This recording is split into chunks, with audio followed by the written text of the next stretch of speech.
Hi hello, ഇനി നിങ്ങളോട് share ചെയ്യാൻ പോകുന്ന വീഡിയോ എന്ന് പറയുന്നത് തലമുടി തഴച്ച് വളരാനായിട്ടൊരു ടിപ്പാണ് നിങ്ങളോട് ഷെയർ ചെയ്യുന്നത്. അതായത് നമ്മുടെ അലോവേര ഉണ്ടല്ലോ, അലോവേരയുടെ അതിൻ്റെ തണ്ട് എടുക്കുക. അതിനകത്ത് ആ ജെല്ലുണ്ട്, ആ തണ്ടൊന്ന് ചെറിയ കഷ്ണങ്ങളായിട്ട് മുറിക്കുക.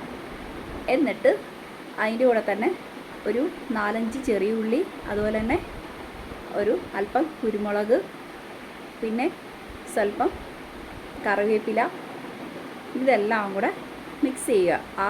ഇതൊന്ന് ചതയ്ക്കണം കേട്ടോ. അലോവേര അത് നമ്മുടെ ആ തണ്ടൊന്ന് ചെറുതായിട്ടൊന്ന് കട്ട് ചെയ്ത് ഒന്ന് ചതയ്ക്കണം. എന്നിട്ട് അതിനകത്തേക്ക് ചെറിയുള്ളി, പിന്നെ കറിവേപ്പില, കുരുമുളക്, പിന്നെ ഇതെല്ലാം കൂടെ ഒന്ന് മിക്സ് ചെയ്യുക. എന്നിട്ട് ഒരു ചീനിച്ചട്ടിയിലേക്ക് അല്പം വെളിച്ചെണ്ണ ഒഴിക്കുക. എന്നിട്ട് ഈ ഐറ്റംസ് എല്ലാം അതിനകത്ത് ഇടുക.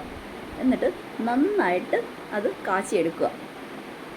അത് കാച്ചിയെടുക്കുന്ന പരുവെന്ന് പറഞ്ഞാൽ അതൊന്ന് കറക്കണം.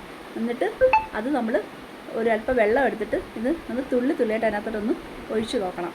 അപ്പം അത് ഇങ്ങനെ റൗണ്ടിൽ തന്നെ കിടക്കുവാണെങ്കിൽ നന്നായിട്ട് കാച്ചി എന്നാണ് അതിന് ഉറപ്പ്. അപ്പം എല്ലാവരും തലമുടി ശക്തിയായിട്ട് വളരാനായിട്ട് ഈ ടിപ്പൊന്ന് പരീക്ഷിച്ച് വെക്കുക. Okay friends, okay bye.